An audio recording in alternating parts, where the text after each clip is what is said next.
सभी साथियों का फिर से स्वागत है। तो साथियों, हमारा चल रहा है यूपीएसआई के जो एग्जाम हुए थे 14 और 15 मार्च को, उनके मैथ के पोर्शन का सॉल्यूशन, जिसमें आपके 14 मार्च शिफ्ट फर्स्ट का जो पेपर था वो सॉल्व करा दिया। अगर आपने नहीं देखा है तो जाके देख सकते हैं।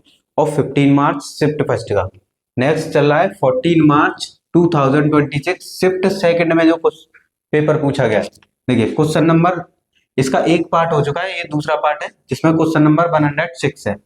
ए और बी मिलकर एक व्यवसाय शुरू करते हैं। ए 6,000 रुपए और बी 9,000 रुपए निवेश करता है। एक वर्ष के अंत में उन्हें कुल 7,500 रुपए का लाभ होता है। तो ए का हिस्सा ज्ञात कीजिए। देखिए ए और बी दो लोग हैं, ए और बी दोनों ने, ए ने 6,000 रुपए निवेश किए, इन्वेस्ट किए, और बी ने 9,000 रुपए इन्वेस्ट किए। तो इनका निकाल लेंगे रेशियो। अब ये एक साल के लिए दोनों, तो देखिए 30 से 30 कैंसिल हो जाएंगे, ये कैंसिल हो जाएगा 3 से 2 टाइम, और ये कैंसिल हो जाएगा 3 से 3 टाइम। अब इन दोनों का ये आ गया मतलब प्रॉफिट। देखिए ए को कितना प्रॉफिट हुआ अनुपात में 2 और बी को कितना हुआ 3। इन दोनों को प्लस करेंगे तो कितना बन जाएगा 5 यूनिट, जिसकी वैल्यू रुपए में कितनी देंगे। देखिए कुल लाभ 7500 रुपए का होता है। तो जो कुल लाभ दिया हो उसे इन दोनों अनुपात को जोड़ के उसे इक्वल रख देना। तो यहाँ से एक अनुपात की वैल्यू आ जाएगी, तो एक यूनिट की वैल्यू कितनी आ गई 5 से इसमें भाग कर देंगे तो कितना आ जाएगा। देखिए ये हो गया 15, यानी 1500 एक यूनिट की वैल्यू आ गई। अब क्वेश्चन में पूछा ए का हिस्सा, ए का हिस्सा अनुपात में है कितना 2, यानी आपको 2 यूनिट की वैल्यू पूछी है। तो 1 यूनिट की जो वैल्यू दी है उसमें इसका मल्टीप्लाई कर देंगे तो ए का हिस्सा कितना आ जाएगा 3000, यानी ए का हिस्सा है जो लाभ में वो कितना है 3,000 रुपए। सिंपल सा क्वेश्चन पूछा गया। नेक्स्ट क्वेश्चन है क्वेश्चन नंबर 108। ए बी से 36% अधिक कुशल है। यदि दोनों मिलकर किसी काम को 8 दिनों में पूरा करते हैं तो बी अकेले कितना समय लेगा। देखिए जब भी ऐसा क्वेश्चन आता है कि ए बी से इतना कुशल है, यानी वो क्षमता दी है आपको डायरेक्ट, तो यहाँ पे ए और बी की क्षमता का अनुपात निकाल लेंगे। अब ए जो है बी से कुशल है, तुलना किससे हो रही है कि बी से, तो जिससे तुलना हो रही है उसे मान लेना 100। अब 36% कुशल है तो इसे 100 में ऐड करें तो ये हो जाएगा 136। अब इसे 4 से कैंसिल कर देंगे। देखिए 3 4 जा 12, 4 4 जा 16, इसे 4 से कैंसिल करेंगे ये हो जाएगा 25, यानी ए की क्षमता कितनी आ गई 34 और बी की क्षमता कितनी आ गई 25। अब यहाँ पर बोला गया यदि दोनों मिलकर किसी काम को 8 दिनों में पूरा करते हैं, तो देखिए यहां से निकाल लेंगे। कभी भी आपको क्षमता का अनुपात दिया हो तो कुल कार्य कैसे आएगा, कुल क्षमता में मल्टीप्लाई कर देंगे कुल दिन, जितने भी दिन है। अब देखिए कुल क्षमता क्या है, ए की क्षमता 34 है, बी की क्षमता 25, इसको प्लस कर देंगे तो 34 प्लस 25 इंटू दिन कितने 8, इनका मल्टीप्लाई कर लेंगे। देखिए इनको प्लस करेंगे तो 9 और ये 5, तो 59 इंटू 8, ये आ गए इसका कुल कार्य। अब पूछा है बी अकेले कितना समय लगेगा, यानी इस कार्य को करने में बी को कितना समय लगेगा। तो बी की क्षमता कितनी है 25, तो 25 से इसमें डिवाइड कर देंगे। तो बी का समय निकालने के लिए देखिए इसका मल्टीप्लाई करेंगे तो ये हो जाएगा 72 7 80, यानी 472 डिवाइड कर देंगे बी की क्षमता से। बी की क्षमता है कितनी 25। अब इससे डिवाइड करेंगे तो ये हो जाएगा 1.88 डेज, ये आ जाएगा आंसर। यानी कि बी की क्षमता कितनी हो गई 20। देखिए यहाँ पर 25 का इसमें डिवाइड करेंगे, अगर 2 टाइम डिवाइड करते हैं तो 50 होगा, ज्यादा हो जाएगा। तो 25 का 1 बार डिवाइड दिया, फिर यहाँ से जो रिमाइंडर बचा है उसका 8 टाइम प्लस 8, यानी बी को इस कार्य को करने में कितने दिन लग रहे हैं 18.88 डेज। तो ये टाइम एंड वर्क का क्वेश्चन था, इसका ऑप्शन हो गया ऑप्शन बी। सिंपल, कभी भी आपको क्षमता दी हो तो क्षमता का यहाँ पे अनुपात निकाल लिया था। ए बी से 36% कुशल है, तो ए हो गया 100 और बी हो गया 136, इनको आपस में कैंसिल कर दिया तो ए की क्षमता आ गई 34, बी की क्षमता 25। अब कुल कार्य निकालने के लिए कुल क्षमता इंटू दिन, तो कुल क्षमता को ऐड कर लिया और कुल दिन कितने 8, तो यहाँ पे दोनों का इनको प्लस किया 59। अब इनका मल्टीप्लाई नहीं करना है, मल्टीप्लाई करना है। देखिए बी कितने दिन में कार्य कर लेगा, तो इनका मल्टीप्लाई किया 472 और बी की क्षमता कितनी थी 25, तो 25 से डिवाइड कर दिया, आंसर कितना आ गया 18.88।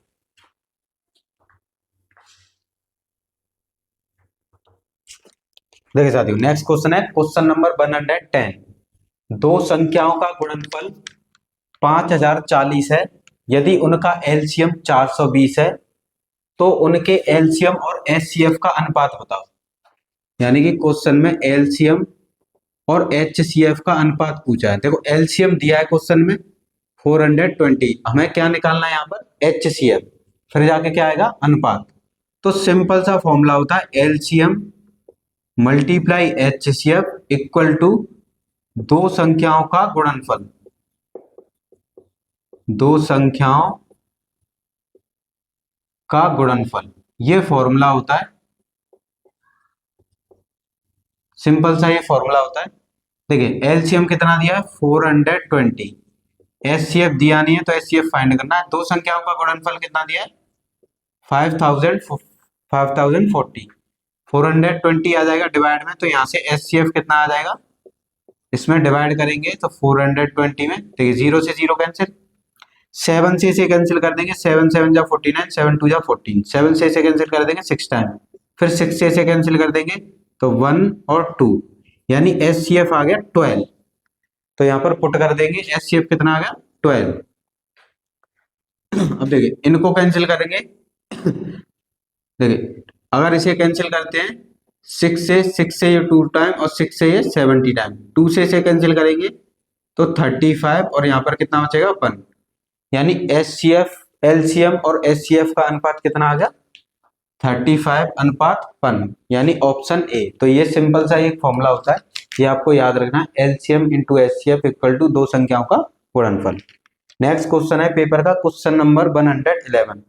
किसी धनराशि पर 6% वार्षिक ब्याज दर से 2 वर्षों का साधारण ब्याज 90 रुपए है।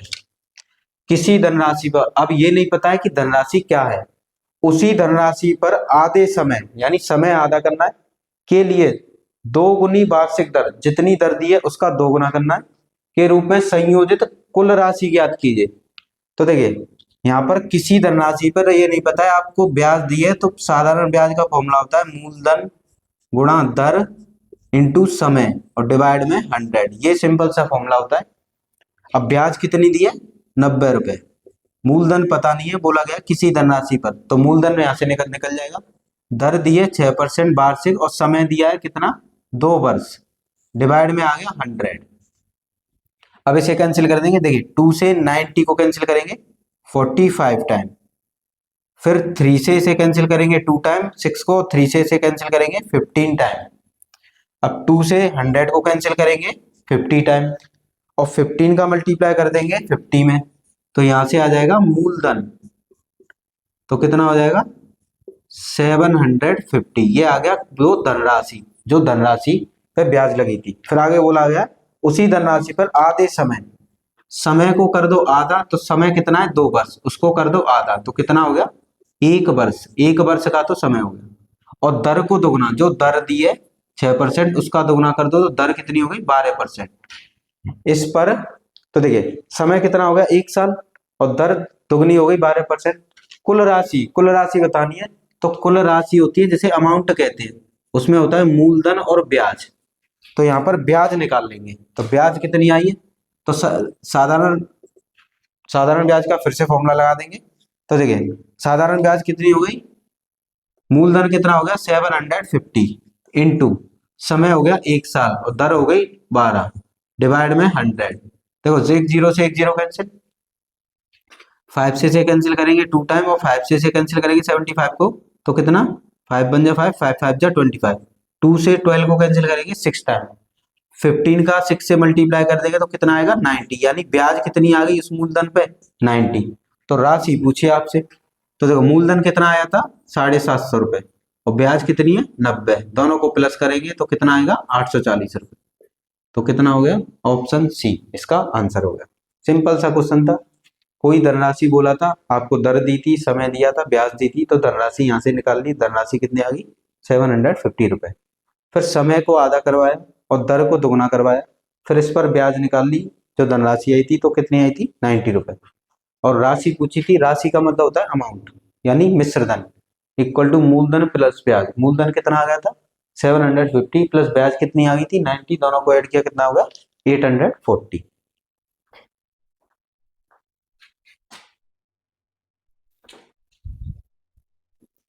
देख जाते हो। नेक्स्ट क्वेश्चन है क्वेश्चन नंबर 113। एक कारखाने में 3 मशीनें अपना चक्र पूरा करने के बाद बीप की आवाज करती है। मशीन ए 18 सेकंड में बीप करती है, मशीन बी 30 सेकंड में बीप करती है और मशीन सी 45 सेकंड में बीप करती है। यदि वे सभी 8 बजे सुबह 8 बजे एक साथ बीप करती हैं तो अगली बार वे एक साथ कब बीप करेंगी? तो क्वेश्चन में ये बोला गया 3 बैलें, एक ए जो है वो बीप कर रही है 18 सेकंड में, 18 सेकंड में, और बी वाली जो बैल है वो बीप कर रही है 30 सेकंड में, और सी वाली जो बीप है वो 45 सेकंड में बीप करेगी। तो ऐसा क्वेश्चन कभी भी आता है तो इनका ले लीजिए तीनों का एलसीएम, इनका ले लेंगे एलसीएम। तो एलसीएम इनका आएगा कितना? 90 सेकंड, यानी इन सभी का एलसीएम कितना आ गया? 90 सेकंड। अब 90 सेकंड को चेंज कर लीजिए। 90 सेकंड का मतलब क्या होगा? 1 मिनट, क्योंकि 60 सेकंड की 1 मिनट हो गई। और 30 सेकंड, 30 सेकंड जो एलसीएम में आया है उसके टाइम में ऐड कर दीजिए। देखिए कितने एक साथ कब बीप कर रही है? 8 बजे। तो अगली बार कब बीप करेंगी? तो 8 बजकर 1 मिनट 30 सेकंड बाद, यानी इसका ऑप्शन क्या होगा? Option D. तो कभी भी ऐसे बेल का क्वेश्चन आता है, सिंपली क्या करना है? एलसीएम लेना है। जो समय का एलसीएम है ये सेकंड में था, इसे मिनट सेकंड में चेंज कर लिया, क्योंकि 90 सेकंड में कितने होंगे? 90 सेकंड में कितना होगा? 1 मिनट 30 सेकंड। 8 बजे एक साथ बीप करी तो अगली बार कब बीप करेंगी? 8 बजकर 1 मिनट 30 सेकंड में। तो 8 बजे के टाइम में वो ऐड कर देना है। नेक्स्ट क्वेश्चन है क्वेश्चन नंबर 114 है। 100 डिवाइड ब्रैकेट में 2 × 5 प्लस का 3। सिंपल सा क्वेश्चन पूछा है। तो 100 डिवाइड, पहले ब्रैकेट सॉल्व होगा, 2 5 जा 10 प्लस 3। अब इसमें डिवाइड देंगे तो डिवाइड सॉल्व होगा, बोर्ड मास का रूल लगेगा, प्लस का 3। देखिए 100 में डिवाइड किया 10 से तो कितना आ गया? 10 और प्लस का 3, इनको प्लस करेंगे तो कितना आएगा? 13। तो क्वेश्चन का आंसर क्या होगा? Option C. तो ऑप्शन सी इसका करेक्ट आंसर होगा।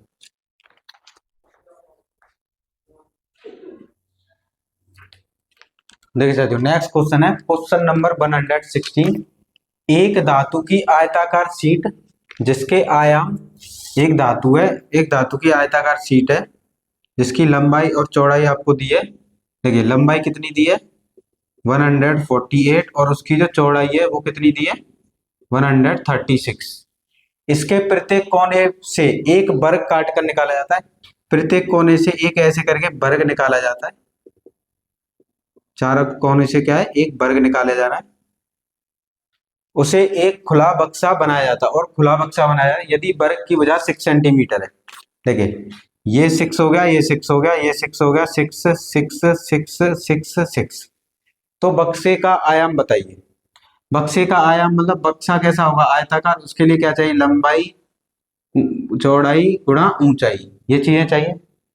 अब देखिए कभी भी ऐसे काट कर अगर निकालते हैं तो देखिए जितनी लंबाई थी उसमें लंबाई कम हो जाएगी, यानी कि काटने के बाद जो लंबाई होगी, पहले लंबाई कितनी थी? 148। अब 6 इधर से कम कर दिया, 6 इधर से कम कर दिया, तो कितने टाइम कम हो गया? 2 टाइम। जितना काटा जाएगा वो 2 टाइम कम होगा।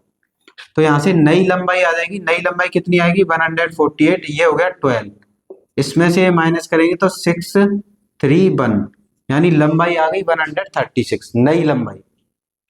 ऐसे ही चौड़ाई, तो चौड़ाई निकालेंगे तो क्या करेंगे? जो पुरानी वाली चौड़ाई थी उसमें से देखिए 6 इधर से कम हो गया, 6 इधर से कम हो गया, तो 2 × 6 ये हो गया 12, और 12 इसमें से माइनस करेंगे तो कितना हो जाएगा? 124। ये आ गई नई चौड़ाई। तो अब बक्से में नई लंबाई आ गई, नई चौड़ाई आ गई, और ऊंचाई, ऊंचाई क्या होगी, तो जो जितने वर्ग मीटर की लंबाई का बनाया जा रहा है वही उसकी ऊंचाई होगी। तो यहाँ पर इसका आयाम निकालेंगे तो कैसे निकालेंगे, देखिए नई लंबाई कितनी आई थी 136, और नई चौड़ाई कितनी आ गई 124, मल्टीप्लाई 6। देखिए इनका मल्टीप्लाई करेंगे तो 16,848, और उसका मल्टीप्लाई करेंगे इससे तो ये आएगा 101,184, यानी ऑप्शन डी, ऑप्शन डी इसका करेक्ट आंसर। तो कभी भी ऐसा क्वेश्चन आता है, इतनी लंबाई इतनी चौड़ाई का एक आयाम था, उसमें से जितना मीटर काटा जाए तो लंबाई में से दुगुना करके उतना ही माइनस कर देना है, और चौड़ाई में से भी दुगुना करके उतना ही माइनस कर देना है। इससे आपको नई लंबाई और नई चौड़ाई मिल जाएगी। तो बक्से का आयाम पूछा है तो लंबाई इंटू चौड़ाई इंटू ऊंचाई, लंबाई कितनी आ गई नई 136 और चौड़ाई कितनी आ गई 124। अब यहाँ पे ऊंचाई कैसे पता चले, ऊंचाई कौन सी होगी, तो जो वर्ग की लंबाई है वही ऊंचाई बन जाएगी, तो ऊंचाई कितनी हो गई 6। नेक्स्ट क्वेश्चन है, क्वेश्चन नंबर 120 है, एक परीक्षा में छात्र बी ने छात्र ए से 20% कम अंक प्राप्त किए। बी ने ए से कितने परसेंट कम अंक प्राप्त किए, 20%, यानी कि ए ने अगर 100% अंक लेके आया तो बी कितने लेके आया 80%। बी ने 72 अंक प्राप्त करे, देखिए, और अंक कितने दे रखे हैं 72, यानी 80% की वैल्यू अंकों में कितनी दे रखी है 72। तो यहां से फिर पूछा है तो ए ने बी से कितने प्रतिशत ज्यादा करे, तो पहले ए के अंक पता करेंगे, यानी आपको ए 80% की वैल्यू अंकों में कितनी दी है 72, तो 80 में 72 से तो कर देंगे डिवाइड। अब ए के अंक कितने 100%, तो 100 से कर देंगे मल्टीप्लाई, 0 से 0 कैंसिल, 8 से ये 9 टाइम कैंसिल, और 9 का 10 से मल्टीप्लाई करेंगे तो कितना आएगा 90, यानी ए ने कितने अंक प्राप्त किए 90, और बी ने कितने अंक प्राप्त किए, क्वेश्चन में दे रखा है 72। अब देखो ए ने बी से कितने ज्यादा प्राप्त किए, 90 में से 72 जाएगा तो कितना बचेगा 18, यानी 18 अंक ज्यादा लेके आया ए, किससे बी से, तो उसका प्रतिशत पूछा है, तो जितना ज्यादा लेके आया वो लिखेंगे, किससे ज्यादा लेके आया बी की वैल्यू से, तो 72 डिवाइड में आ जाएगा मल्टीप्लाई 100। देखिए 18 से 4 टाइम कैंसिल हो गया, 4 से कितनी 100 को कैंसिल करेंगे 25%, यानी ए जो है बी से कितने ज्यादा अंक लेके आया परसेंटेज में 25। और मार्क्स पूछता तो कितने मार्क्स, अगर ए के मार्क्स पूछता तो 90, और ये पूछा होता कि ए बी से कितने ज्यादा नंबर लाया तो 18 मार्क्स ज्यादा लाए। तो ये हो गया क्वेश्चन का आंसर ऑप्शन बी।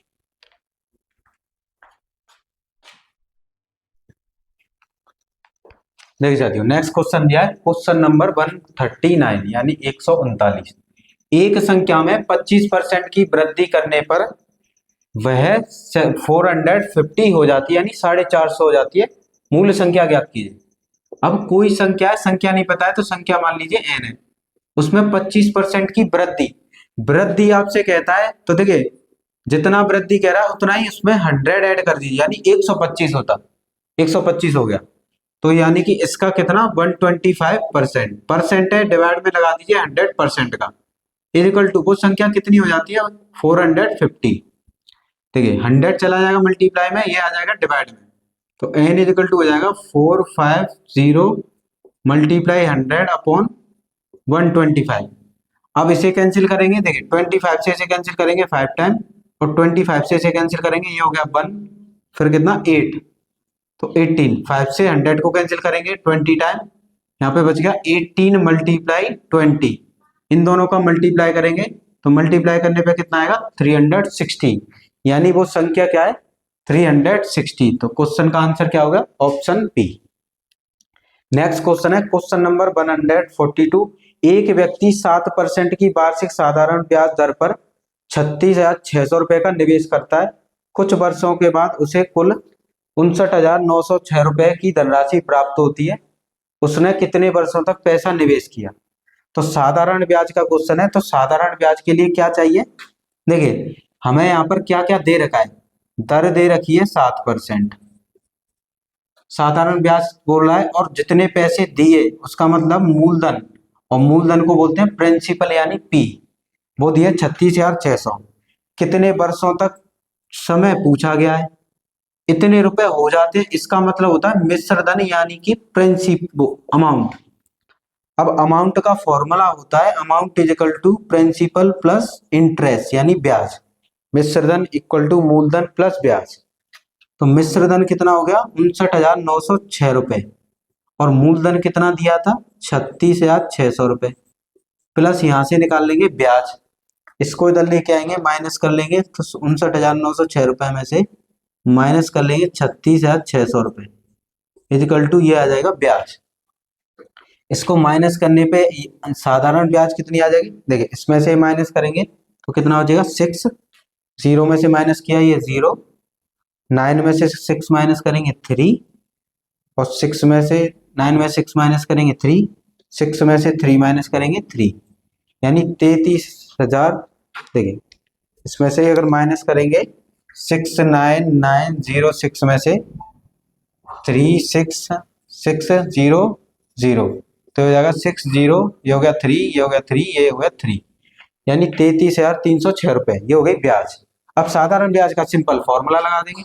तो साधारण ब्याज का फॉर्मूला क्या होता है, प्रिंसिपल दर इंटू समय अपॉन 100।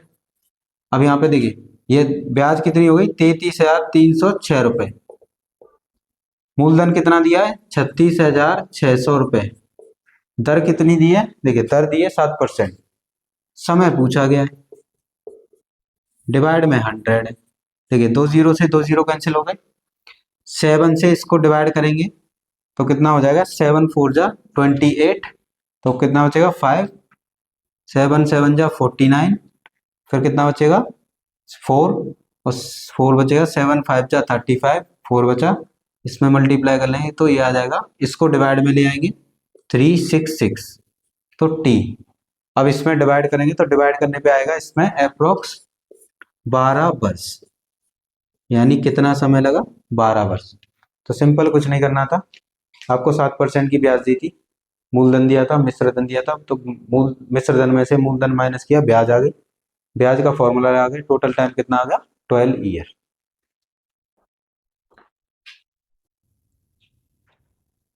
मेरे साथियों नेक्स्ट क्वेश्चन दिया है, क्वेश्चन नंबर 149। ईसा एक काम को 21 दिनों में और फरहान 30 दिनों में पूरा कर सकता है, यदि वे मिलकर काम करें तो उसी काम को पूरा करने में कितने दिन लगेंगे। देखिए ईसा नाम की लड़की है, वो काम कर रही है 21 दिनों में, और फरहान नाम का लड़का है वो काम कर रहा है 30 दिनों में, तो दोनों मिलके इस काम को कितने दिन में पूरा कर लेंगे। तो कभी भी ऐसा क्वेश्चन आता है तो सिंपल ईसा का काम मल्टीप्लाई फरहान का काम divide by Isa plus Farhan. Simple ये जब दो लोगों का काम हो तो उनका एक बार मल्टीप्लाई कर दिए, उनका एक बार प्लस करके डिवाइड कर दीजिए। तो देखिए ये कर रहा है 21 दिनों में और ये कर रहा है 30 दिनों में, डिवाइड 21 प्लस 30, इन दोनों का मल्टीप्लाई करेंगे तो 3 2 जा 6, 3 1 जा 3, ये आ गया, इनको प्लस करेंगे तो 51, और इससे 51 से डिवाइड करेंगे तो आएगा 12.35, यानी दोनों काम कितने दिनों में कर लेंगे, सिंपल 12.35 डेज में। तो दो लोगों को क्वेश्चन आता है टाइम एंड वर्क का, तो उन दोनों लोगों के जितने दिन है उनको एक बार ऊपर मल्टीप्लाई करना है और डिवाइड में प्लस करके डिवाइड कर देना है, आंसर आ जाएगा। नेक्स्ट क्वेश्चन दिया है 150, 7 की पावर 3 प्लस 2 की पावर 2 माइनस 4 मल्टीप्लाई 3 व्यंजन का मान। 7 की पावर 3 मतलब 343, पहले ब्रैकेट सॉल्व होगा, 2 की पावर 2 मतलब 4 माइनस 3 4 जा 12, अब इनको प्लस करेंगे तो ये आ जाएगा 347 माइनस 12, और इसको माइनस करेंगे तो ये आ जाएगा 335, यानी 335। तो इस क्वेश्चन का आंसर क्या हो गया, ऑप्शन सी। तो ये आपका 150वां क्वेश्चन है और आपके यूपीएसआई 2026 शिफ्ट 2 का।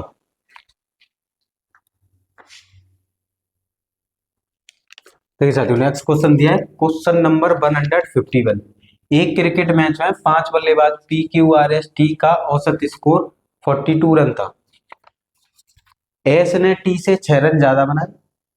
देखिए यहां से कभी भी ऐसा क्वेश्चन आता है तो इक्वेशन बनाते जाइए। देखो एस ने टी से 6 रन ज्यादा बनाए, टी ने पी से 9 रन कम बनाए, क्यू ने एस और टी के कुल स्कोर के बराबर रन बनाए तथा क्यू और आर ने मिलकर 135 रन बनाए, तो टी ने कितने रन बनाए। कभी भी ऐसा क्वेश्चन आता है, यहाँ पे सबसे लास्ट में पूछा है टी ने कितने रन बनाए। अब क्वेश्चन में बोला था कि P Q R S T इनका औसत स्कोर। देखिए औसत का जो फॉर्मूला होता है, औसत इज इक्वल टू होता है सभी संख्याओं का योग बट्टे संख्या, ये फॉर्मूला होता है। तो इनका औसत दिया है तो इनका योग निकाल लीजिए। योग कैसे निकालेंगे, योग बराबर क्या हो जाएगा, इसका इधर मल्टीप्लाई कर देंगे तो औसत मल्टीप्लाई संख्या, ये हो जाएगा इनका योग। अब योग क्या है, देखिए पी है, क्यू है, आर है, एस है और टी है। ये इनका औसत कितना है 42 और ये लोग कितने 5। इसका मल्टीप्लाई करेंगे तो कितना आएगा 210 आएगा। यानी इन सभी के जितने भी औसत रन बनाए उनका योग कितना आ गया 210। अब यहां से इक्वेशन बना लीजिए, एस ने टी से 6 रन ज्यादा बनाए तो S is equal to T plus 6, ये इक्वेशन आ गई। टी ने पी से 9 रन कम बनाए तो T is equal to P minus 9, तो यहां से पी की वैल्यू निकाल लेंगे, 9 को इधर ले आएंगे तो टी प्लस 9, ये आ गई पी की वैल्यू टी के पदों में और एस की वैल्यू टी के पदों में। सभी को टी के पदों में कर लीजिए। क्यू ने एस और टी के कुल स्कोर के बराबर रन बनाए तो Q is equal to S plus T. अब यहां से देखिए एस की वैल्यू कितनी है टी प्लस 6, यहां पे रख देंगे तो टी प्लस 6 एस की जगह पुट कर देंगे प्लस टी, तो क्यू इज इक्वल टू कितना आ जाएगा 2t प्लस 6, ये आ गया क्यू का मान टी के पदों में। देखिए पी का मान आ गया टी के पदों में, क्यू का मान टी के पदों में, एस का मान टी के पदों में, ये टी है। अब आर रह गया। फिर क्वेश्चन में बोला है तथा क्यू और आर ने मिलकर 135 रन बनाए।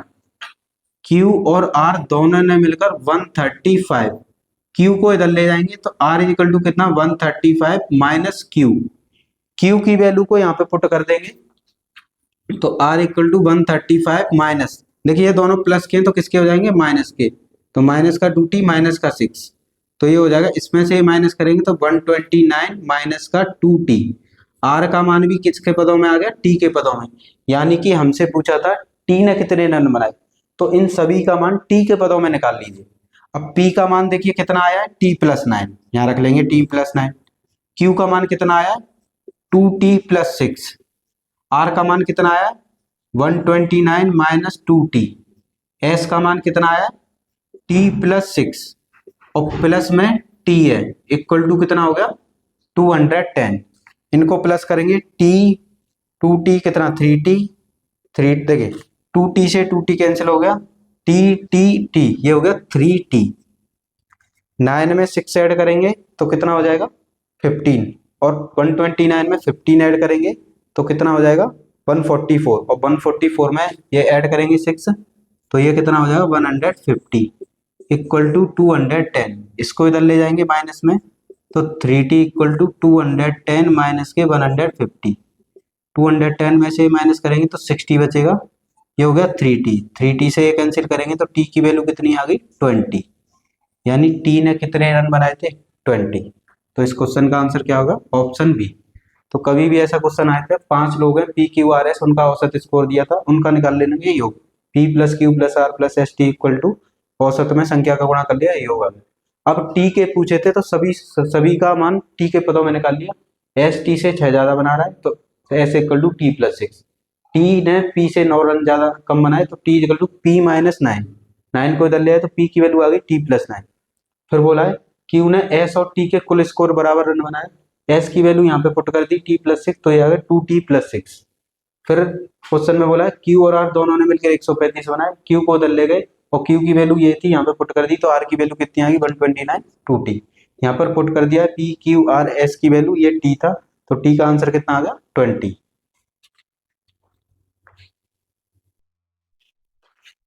देखिए साथियों नेक्स्ट क्वेश्चन है, पेपर का लास्ट क्वेश्चन है, वो लगा है अंक 3, 6, 8 और 9 ब्रैकेट में लिखा है पुनः आवृत्ति के बिना यानी कि रिपीटेशन नहीं हो का उपयोग करके बनाई गई सबसे बड़ी और सबसे छोटी 4 अंकीय संख्याओं के बीच का अंतर। तो सबसे बड़ी संख्या कैसे बनाएंगे, पहले सबसे बड़ा नंबर लिखेंगे फिर उससे छोटा नंबर लिखेंगे, फिर उससे छोटा नंबर, फिर उससे छोटा। ये बन गई 4 अंकों की सबसे बड़ी संख्या। अंतर पूछा है, माइनस करेंगे सबसे छोटी। सबसे छोटी कैसे बनाएंगे? पहले सबसे छोटा नंबर, फिर उससे बड़ा नंबर, फिर उससे बड़ा नंबर, फिर सबसे बड़ा नंबर। ये हो गई सबसे छोटी। अब इनके बीच का अंतर, अंतर पूछा है तो अंतर के लिए माइनस करें। देखिए 13 में से 9 जाएगा, कितना हो जाएगा? 4। यहाँ देखिए 15 में से 8 जाएगा, कितना हो जाएगा? 7। 7 में से 6 जाएगा, 1 बचेगा। और 3 में से 9 में से 3 जाएगा, कितना हो जाएगा? 6। तो उनके बीच का अंतर कितना होगा? 6174। तो इसका आंसर क्या होगा? Option C. तो ये आपका पेपर सॉल्व हो चुका है 14 मार्च शिफ्ट सेकंड का 2006 का। ऐसे ही आपके यूपीएसआई में पूछा जाएगा, बहुत ही इजी पूछा गया।